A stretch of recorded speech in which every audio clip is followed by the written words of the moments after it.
Bien. 5, 4. Ahí estamos. Bueno, Adelante.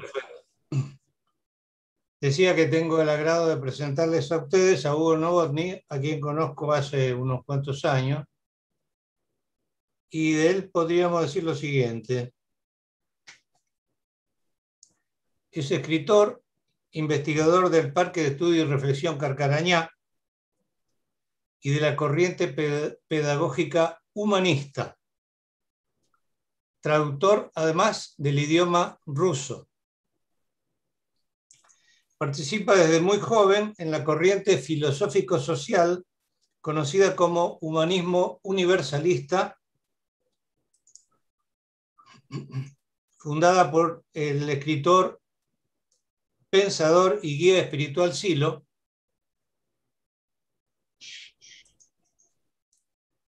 cuyo nombre común es Mario Rodríguez Cobo, e impulsa la traducción y edición de la obra de Silo en Rusia, Mongolia y otros países de Asia. Ha residido en Moscú durante 12 años. Entre sus libros se destacan La conciencia inspirada en la filosofía, la mística, el arte y la ciencia, en coautoría con Pía Figueroa y Claudie Baudouin. Otro libro, Luz y Tiempo, representaciones del universo, espacio-temporalidad y sustrato de creencias en la conciencia humana. Otro es Caminos Espirituales del Asia, y el último que se denomina Luz, Gravedad y Tiempo. Hugo reside actualmente en la ciudad de Mendoza, participando e impulsando comunidades del mensaje de Silo. Bueno, esto sería todo por el momento. Le pasamos la palabra. Gracias, Daniel, y por tu intermedio a todos los amigos del equipo coordinador de esta sección temática, ¿no? Conciencia y Mundo, y claro, al Centro Mundial de Estudios Humanistas, por este espacio que ha abierto tan diverso e inspirador con el Simposio Internacional. A ver, los colegas y amigos que estamos compartiendo esta sección temática, ¿no es cierto? Mario, gracias por la exposición. Bueno, Néstor, Javier, que ya vendrán en los próximos días. Y por supuesto a todos los presentes. También Claudie, muchas gracias.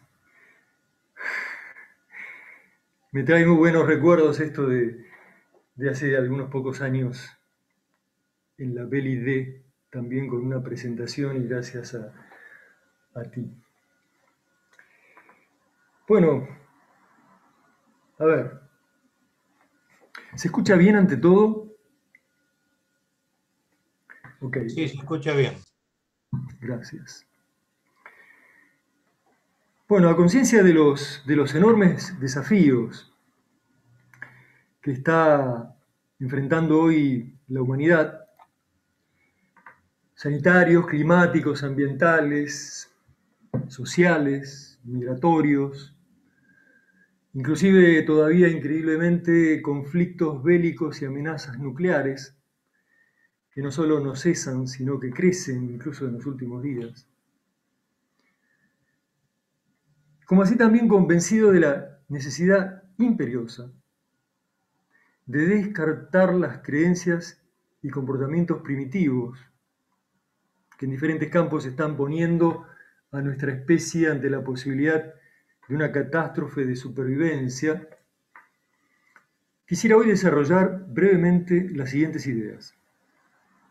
Uno, que a pesar de todo ello y de los sentimientos apocalípticos que, como en toda crisis civilizatoria importante, acompañan este momento histórico,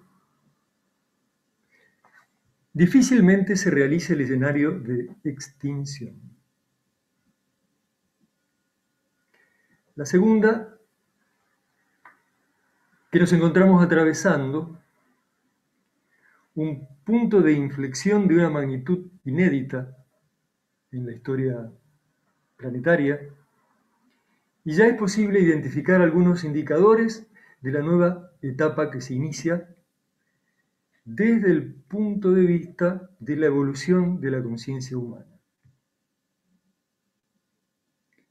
Otra idea es que la íntima elección que hagan individuos y conjuntos humanos será esta vez decisiva en la definición de la singularidad histórica actual y de los escenarios futuros que se abran ante la humanidad.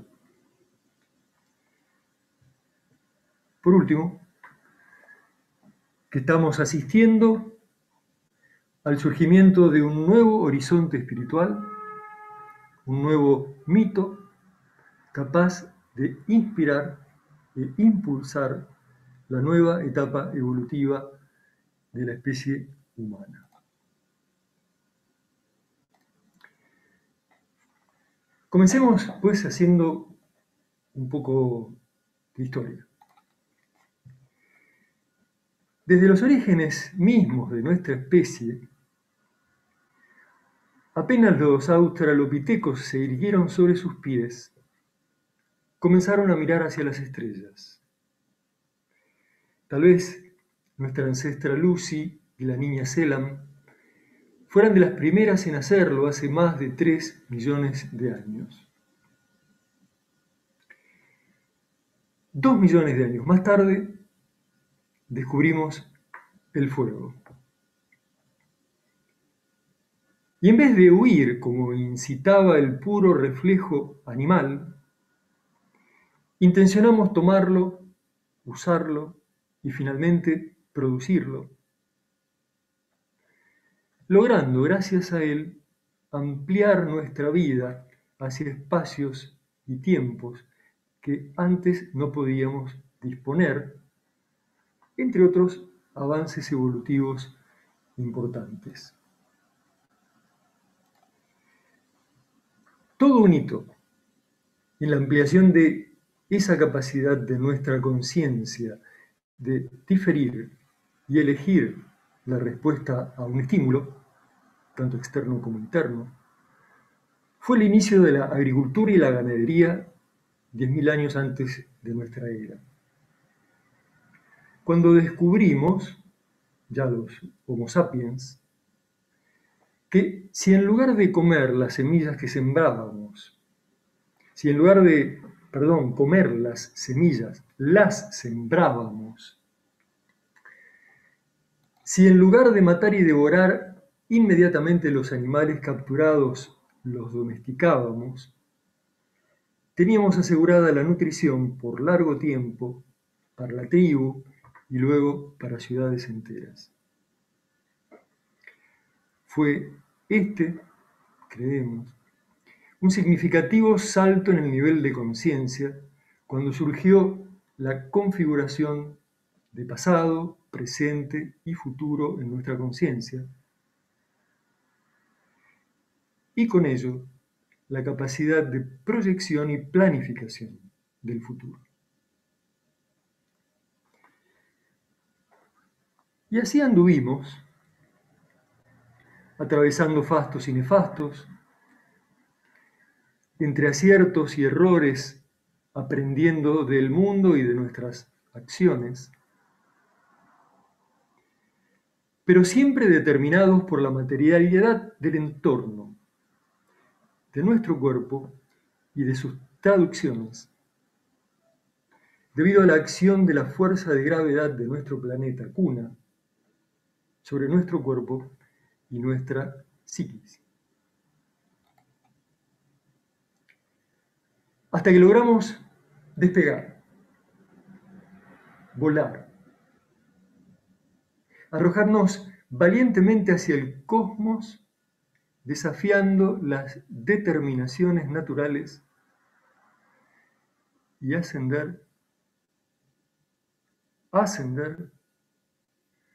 hasta llegar a flotar en ingravidez.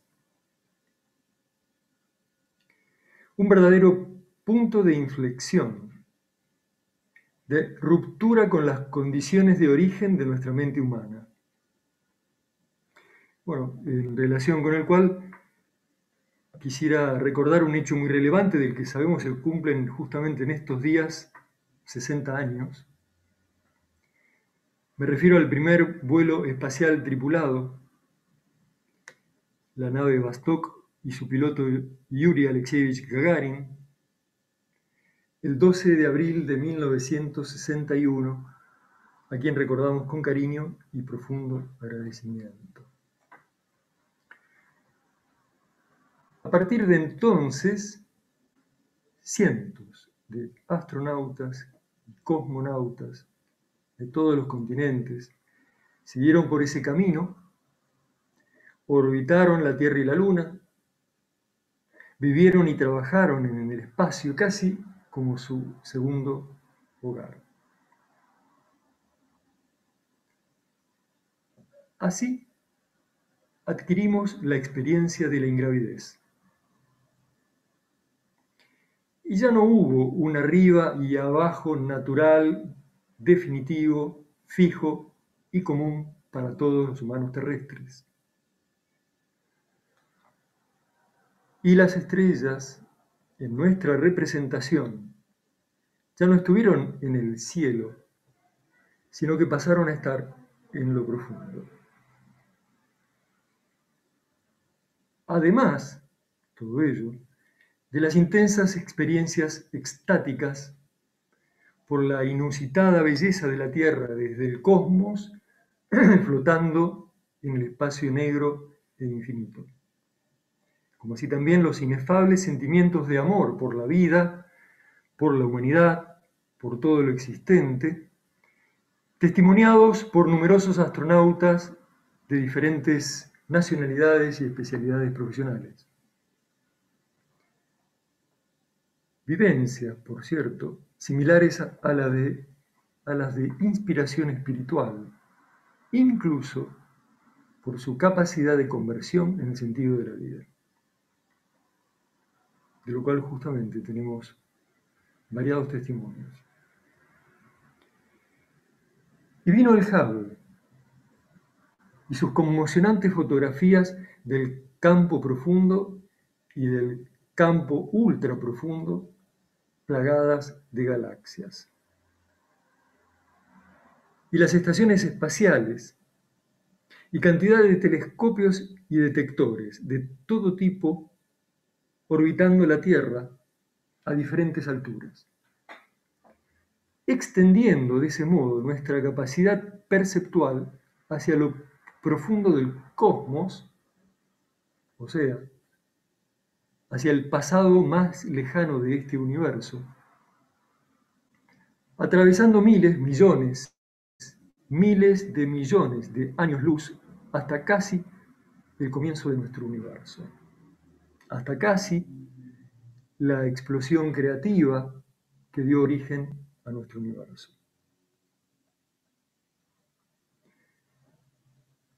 Y descubrimos la radiación cósmica de fondo, la materia oscura y la energía oscura. Y aparecieron los agujeros negros y las ondas gravitacionales.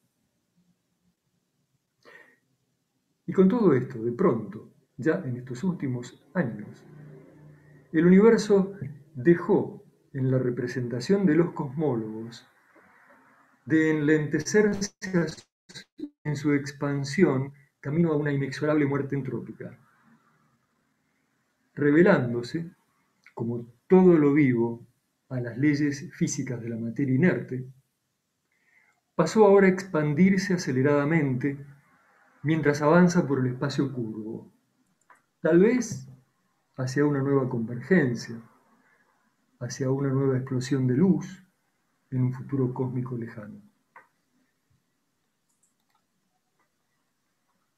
Y el tiempo dejó de ser lineal, inapelable, mecánico y determinado como los segundos de un reloj o los vencimientos del banco. Comenzamos a percibir el espacio-tiempo como algo heterogéneo, flexible, vibrante. El tiempo, sabemos ahora, puede acelerarse o enlentecerse según la posición y el contexto de la experiencia del observador dentro del entretejido espacio-temporal.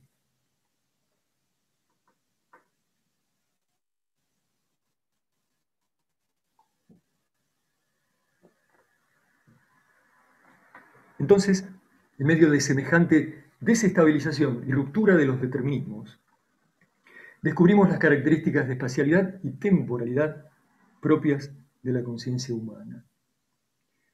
Gracias a los médicos y psicólogos de cosmonautas, a los diseñadores de cápsulas y estaciones espaciales, y a los aportes de Silo con su teoría de la imagen y del espacio de representación.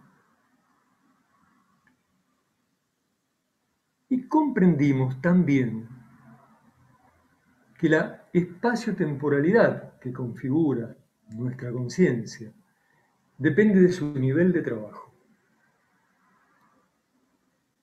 que son posibles niveles superiores de conciencia en cuyas experiencias el tiempo se detiene y el espacio se hace infinito.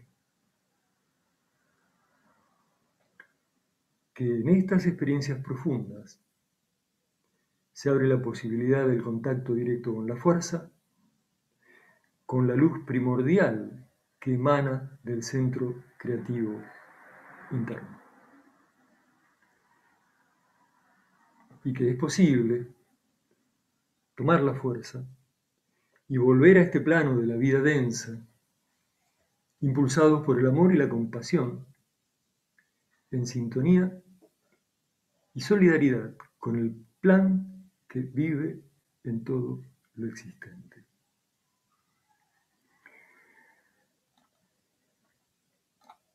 Pues bien, creemos que estos pueden ser algunos indicadores del gran cambio que se está gestando en lo profundo de la conciencia humana, de una especie inteligente que, en medio de la formidable crisis de crecimiento en que se encuentra, se va abriendo resueltamente hacia el cosmos. Tal vez sean estas señales de lo profundo, percibidas por la conciencia humana, capaces de inspirar una nueva etapa evolutiva del ser humano y la vida en este planeta, si son traducidas con bondad. Si son traducidas con bondad. Los científicos rusos de la mega historia, Akop Nazaretian, Alexander Panov y otros, afirman que en este siglo XXI se está completando un ciclo de 4.000 millones de años en la evolución de nuestro planeta. Y fruto de una vertiginosa aceleración del tempo histórico, la humanidad se enfrenta a una singularidad sin precedentes. Para ellos, la magnitud del salto evolutivo en que estamos involucrados podría compararse nada menos que con el surgimiento de la vida en la Tierra. Pero entienden que la resolución favorable de semejante encrucijada depende, por una parte, de que los humanos seamos suficientemente inteligentes como para no autodestruirnos con las propias armas atómicas, químicas, biológicas, nanotecnológicas o informacionales, y por otra parte, de que la humanidad resulte capaz de encontrar nuevos significados, sentidos y valores en los que basar su vida personal y social. Capaz de un salto de conciencia que le permita superar definitivamente toda forma de violencia para proyectarse a un nuevo estadio evolutivo, tal vez de alcance cósmico. Sin relación directa con los megahistóricos, el científico australiano John Stewart en su artículo Evolución Intencional, escribe: la humanidad ha alcanzado un importante umbral evolutivo. El siguiente gran paso de la evolución social en la Tierra es la formación de una sociedad global, unificada, sostenible y creativa. Cierro comillas. Coincido personalmente con Stewart cuando afirma, abro comillas nuevamente, están comenzando a surgir individuos y grupos que han decidido contribuir conscientemente al proceso evolutivo, haciendo su parte en la construcción de esta sociedad global. Están energizados por la comprensión de que su despertar evolutivo y activismo es parte de una transición significativa en nuestro planeta. Sus acciones, continúa Stewart, pueden tener significado y propósito en la medida en que son relevantes para el proceso evolutivo más amplio. En la medida en que estas acciones pueden contribuir positivamente a la evolución, son significativas para un proceso más amplio fuera de sí mismas, un proceso que se ha iniciado mucho antes de que nacieran y que continuará mucho después de que mueran. Por lo tanto, esta perspectiva, concluye Stewart, les proporciona una respuesta válida a la gran pregunta existencial que enfrentan todos los individuos conscientes. ¿Qué hacer con mi vida? Su despertar a la perspectiva evolutiva y el despertar de otros como ellos es en sí mismo un evento de máxima importancia en la historia de nuestro planeta. Cierra comillas, cierra la cita de Stewart. Entonces,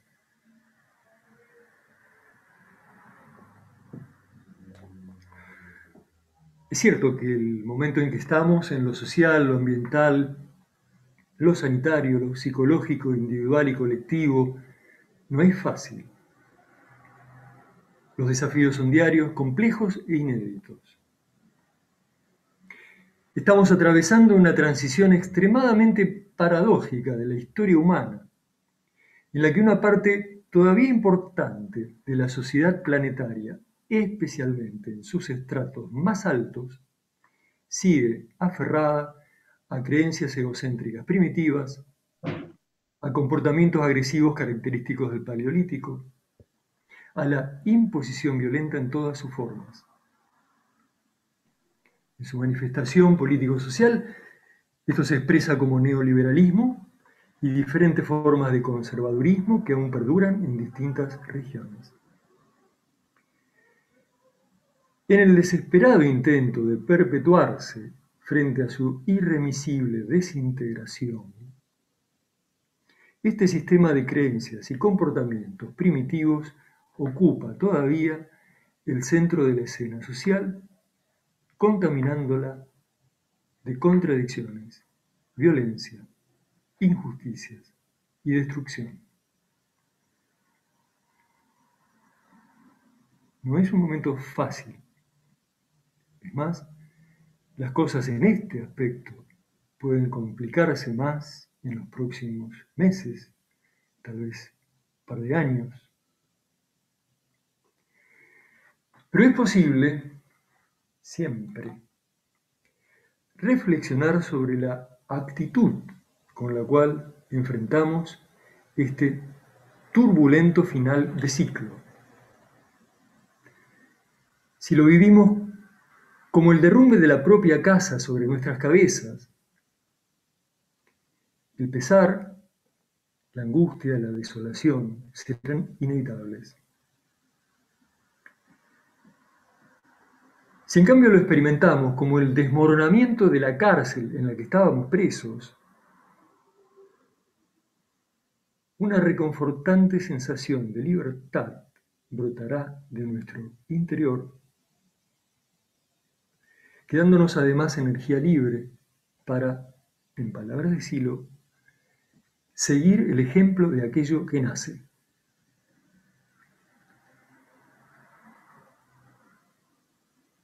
Porque al mismo tiempo que todo un sistema anquilosado y anacrónico se derrumba,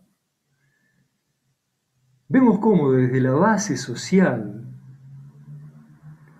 está surgiendo una nueva sensibilidad, empática, inclusiva, horizontal, comunitaria, femenina.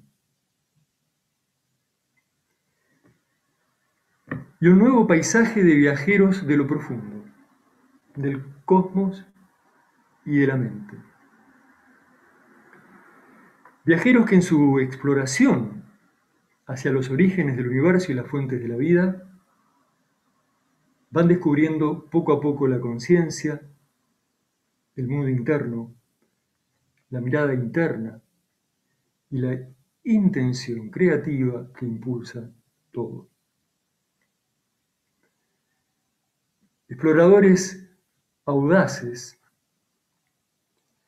que comienzan a encontrar en su interior las referencias necesarias para el camino, la inspiración y la luz que los ilumine, mientras buscan formas nuevas de comunicación, coexistencia y construcción social, más justas y no violentas. Asumiendo que su propia evolución, así como la de toda vida en la Tierra, depende más que nunca de su decisión consciente, su acción intencional, coherente, y su capacidad de amor y compasión hacia otros y con otros. En esta nueva dirección, y en la medida en que la mirada se internaliza, ganando conciencia de sí misma, el ser humano comienza a comprender el espacio y el tiempo como configuraciones de conciencia y avanza en la activación de las capas más profundas de su espacio interno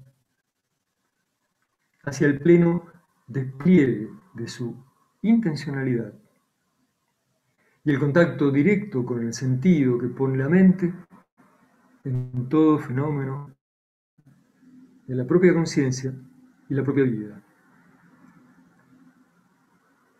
Comienza a acariciar con fe su más elevada aspiración, la inmortalidad espiritual, intuyéndola posible no solo para algunos individuos con características suprahumanas o aplicados fervientemente a un camino místico espiritual, como ha sucedido ya en la historia, sino para todo el que lo intente con verdad interna, con unidad interna.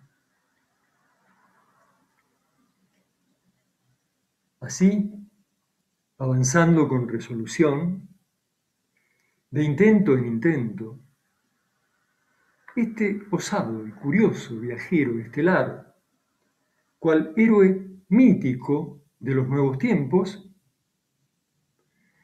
llegará finalmente hasta el centro luminoso, interno, y comenzará a irradiar la luz del espíritu hacia los cuatro confines del universo. Este es, creo, el argumento de un nuevo mito sagrado universal que está naciendo. Un mito capaz de inspirar un nuevo impulso evolutivo en el ser humano. Un mito que habla de miradas y paisajes, de una guía del camino interno y una ética interna, de un ascenso interior de comprensión en comprensión, de la experiencia y posibilidad de control de la fuerza que emana de lo profundo, de la ciudad escondida en medio de una gran cadena montañosa, de un camino trascendente hacia los infinitos mundos. El núcleo central de dicho mito podría expresarse, creo, en esta frase del mensaje de Silo. Vuela hacia las estrellas el héroe de esta edad. Vuela a través de regiones antes ignoradas. Vuela hacia afuera de su mundo y sin saberlo va impulsado hasta el interno y luminoso centro.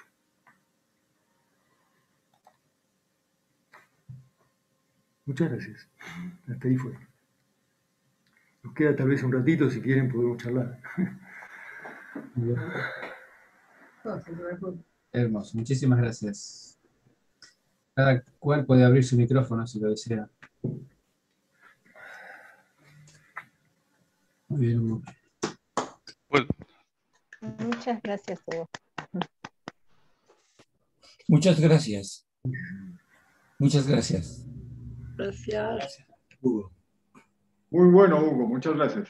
Gracias. ¿puedo comentarte una imagen, Hugo? Sí, claro, por favor. Vos sabés que te escuchaba hablar y me surgió el cuento de Alicia en el País de las Maravillas, ¿no? Algo así como que las ciencias nos vienen mostrando que los cuerpos microscópicos son lo mismo o muy parecidos que las galaxias, los sistemas solares, que Andrómeda, y me surgió así como la noción de que nuestra piel era un espejo, y que del otro lado de ese espejo está el universo, y adentro nuestro también, como esa bipolaridad que se manifiesta en lo microscópico y en lo macroscópico. Ambos son iguales, y lo único que nos ata es la esclavitud a esta piel. Pero bueno, te lo quería decir nada más porque me pareció bonito a partir de la figura de Alicia cuando atraviesa el espejo, ¿verdad? Sí, sí, buenísimo. Qué Buenísimo. bonito. Gracias, Mario, por compartirla. El espejo convexo cóncavo. Cóncavo.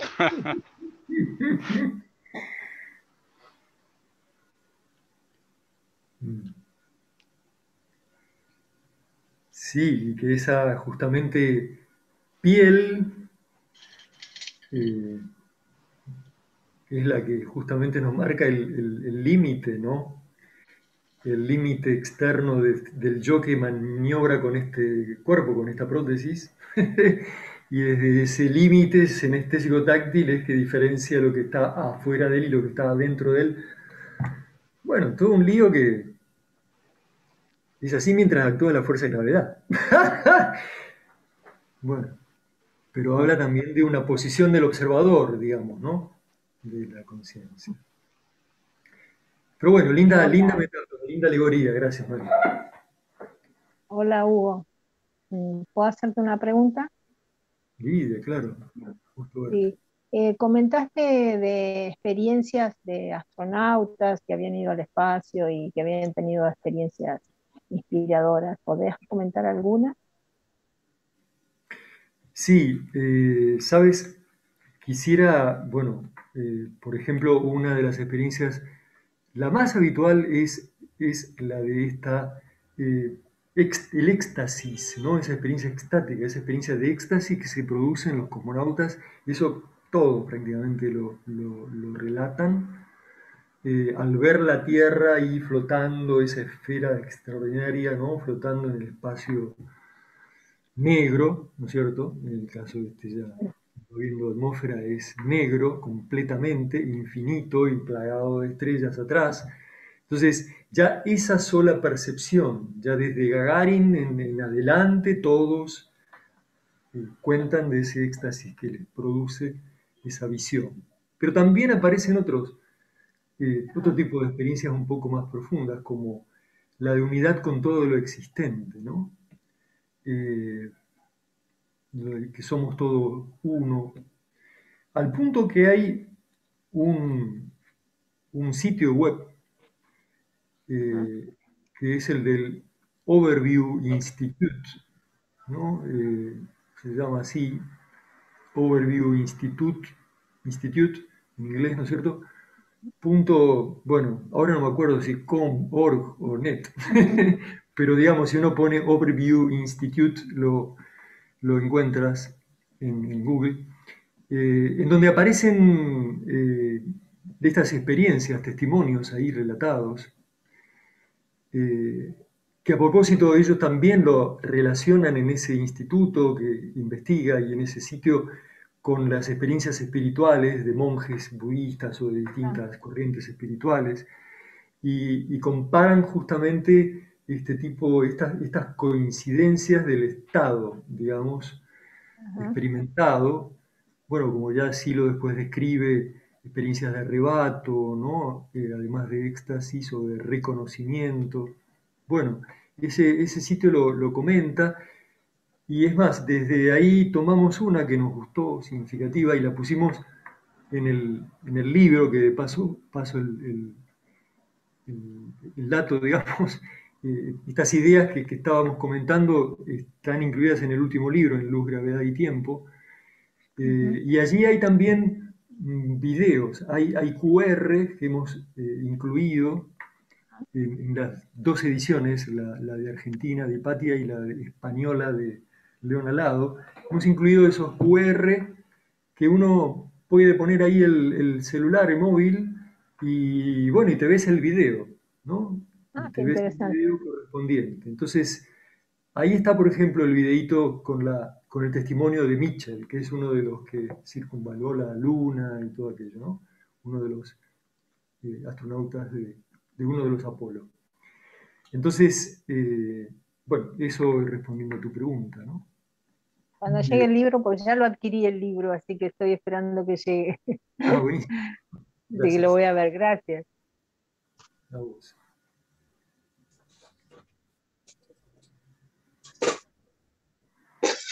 Hola Hugo, muchas gracias por...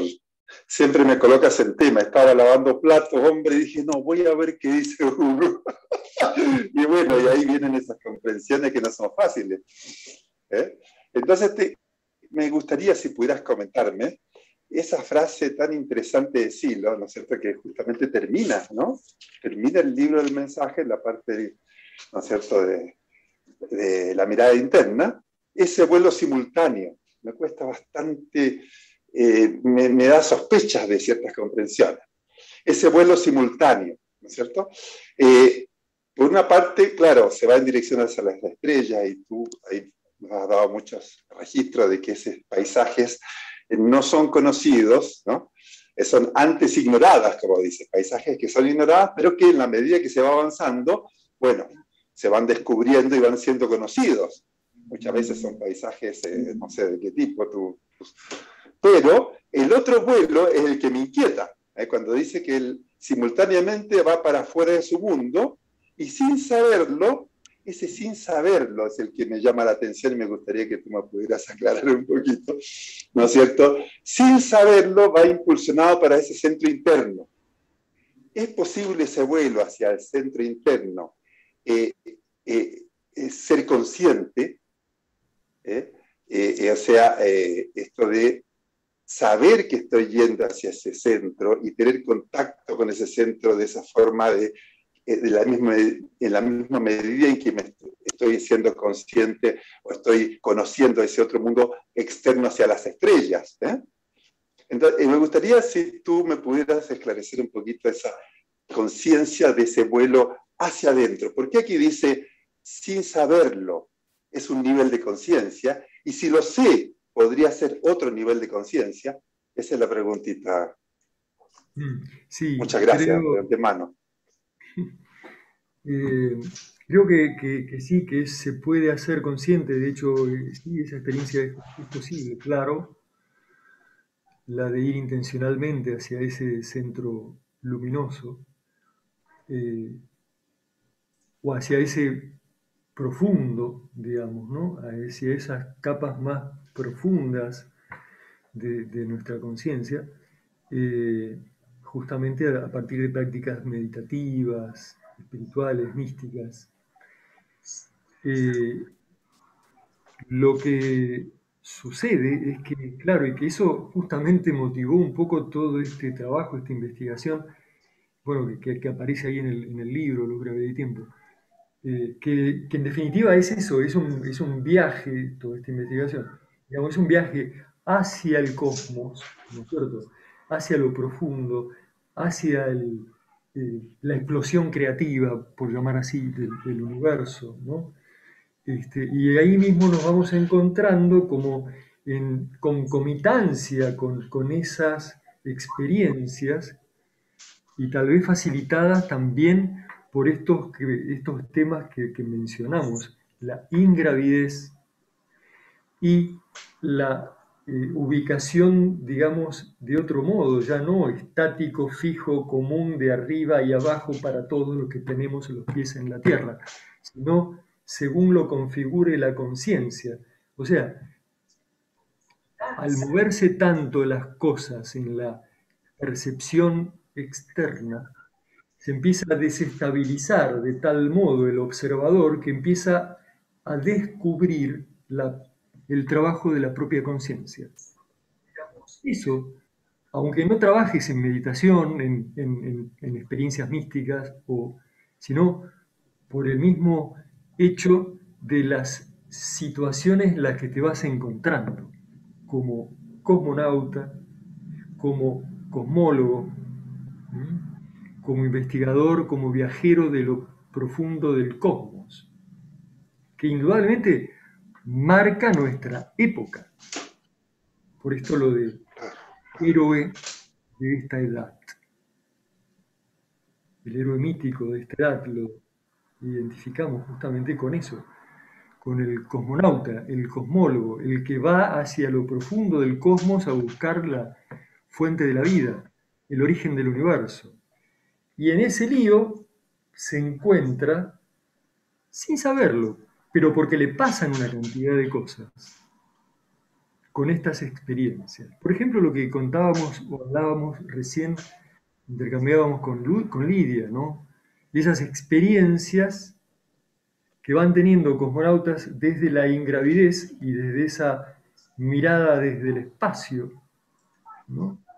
Ya no afectada por la gravedad, y con un cuerpo que también ha cambiado su registro senestésico, digamos, también ellos empiezan a experimentar estas cosas, estados profundos, de éxtasis, arrebato, reconocimiento, o sea, las capas del espacio interno, del mundo interno, que prácticamente anteceden al contacto con el centro luminoso en los trabajos de contacto con lo profundo, de ascesis.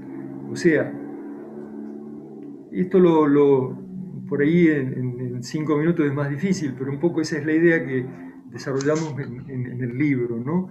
Cómo es que se está produciendo con todo esto que está haciendo el ser humano, esa activación de las capas más internas o más profundas de su espacio interno. Se activa. Entonces, para terminar con la idea, te recomiendo y recomiendo a todos leer ese capítulo completo, el capítulo de la realidad interior, justamente en la mirada interna, en el mensaje de Silo. Porque hay una frase que no la incluí porque era ser demasiado largo, pero cuando dice que el mundo externo confundido con la interna mirada obliga a esta a recorrer nuevos caminos. No sé si lo estás mirando ahí. Sí, sí. Bueno, no sé si me equivoqué. Sí. Es eso lo que dice. Estoy bien. Entonces, sí, la verdad es que eso es lo que, de algún modo, en mi visión, en mi entender a este punto, lleva a la conciencia a ese, sin saberlo, ir hacia el centro luminoso. esa fusión entre el paisaje externo y la interna mirada que obliga a esta a recorrer nuevos caminos, externos, internos. Creo que esa es un poquito la frase que la termina explicando. Pero bueno. Es esa mismo, es esa mismo. Muchas gracias. Genial, genial. Me alegro que te resuene. Sí.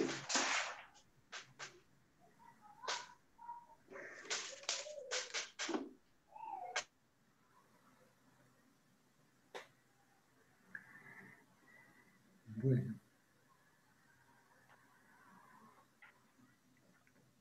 Claro, yo me preguntaba un poco qué había de común entre la búsqueda o la actitud de ir hacia el espacio exterior y la actitud de ir hacia el espacio interno, ¿no? Para empezar, hay una actitud de búsqueda. Pero además está esto, ¿no? De que las experiencias espaciales, algunas de las experiencias espaciales, se parecen mucho a las experiencias místicas, digamos, profundas. Pero bueno, prácticamente todo ha sido respondido por vos mismo ahora, ¿no? O sea, justamente en eso mismo de la... Disculpa, Daniel, me recuerdo con lo que dices. Esa experiencia, ese registro de la ingravidez, de la inmaterialidad, justamente es uno de los registros propios de las experiencias profundas, digamos, ¿no? De meditación y demás. Aquella frase de siéntete inmaterial y comprenderás, ¿no? Tan representativa.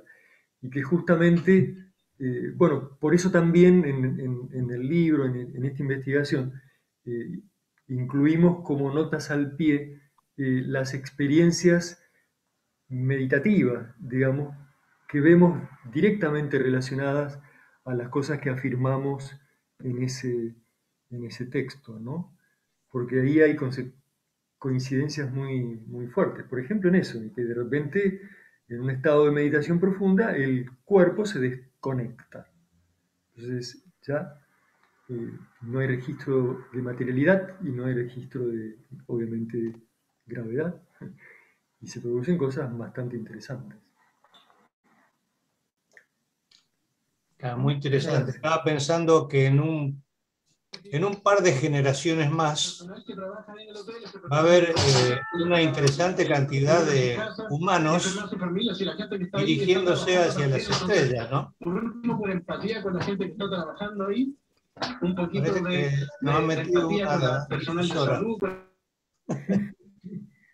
Sí, seguramente. Seguramente.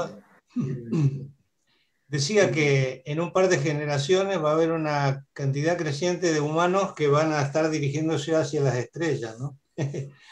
y eso de alguna manera va a ayudar al surgimiento de ese nuevo ser humano que estamos esperando, ¿no? A nosotros nos parece mucho tiempo, pero estas son instantes en la vida del universo, ¿no? Así es, así es.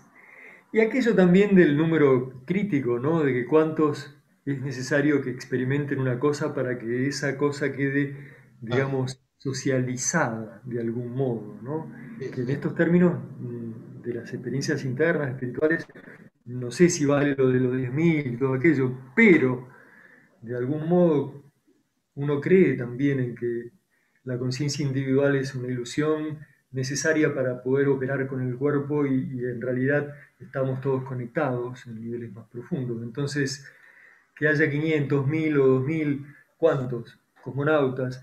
Y por otro lado, miles y miles, tal vez decenas o cientos de miles que han tenido y están teniendo estas experiencias por el lado espiritual y místico, va haciendo que se empiece a configurar, creo, un estado nuevo posible para muchos, ¿no? Claro, hay que ver que la gente que se queda acá en este planeta, de todas maneras es fuertemente influida por el hecho de que haya otros que vayan a otros lugares. Es decir, las particularidades que siempre nos han diferenciado por nuestra visión de corto alcance, digamos, se van diluyendo, porque vamos tendiendo a pensar con la visión del astronauta, ¿recuerdas? Aquello de la visión del labrego, el aviador, el astronauta. Bueno, es decir, tiene que haber un cambio, no puede ser de otra manera. A eso apostamos. Y pedimos que así sea. Hugo, tienes muchos saludos en el chat, muchos agradecimientos desde distintos países, muchos amigos que te felicitan, te agradecen por la claridad y la inspiración y te mandan muchos abrazos. Está todo ahí en el chat. Gracias, gracias amigos, gracias Gaby. Gracias, gracias por la experiencia compartida. Creo que ya vamos redondeando, ¿no? Ya estamos en hora. Muchas gracias, en serio, Dani, Gabriel, todos los organizadores. Gracias, Hugo. Y a todos los que estamos compartiendo esta experiencia. ¿Tienes tiempo para una pregunta más que la mandaron por chat? Bueno, dice José Manuel Velázquez Vélez, dice, tengo una duda, doctor Hugo, cuando se habla del cosmos nos remitimos a nuestro papel en el mismo y nos percatamos de nuestra insignificancia, lo cual choca con el egoísmo humano, que creo es innato a todos. Así que le pregunto, ¿cree usted que el miedo a la aceptación de la insignificancia humana derivado del egoísmo y del complejo del ser humano de sentirse un ser superior es un obstáculo para lograr la trascendencia a la nueva conciencia y, digamos, la evolución a la siguiente etapa del ser humano? Bueno, un poco difícil responder en 30 segundos, ¿no?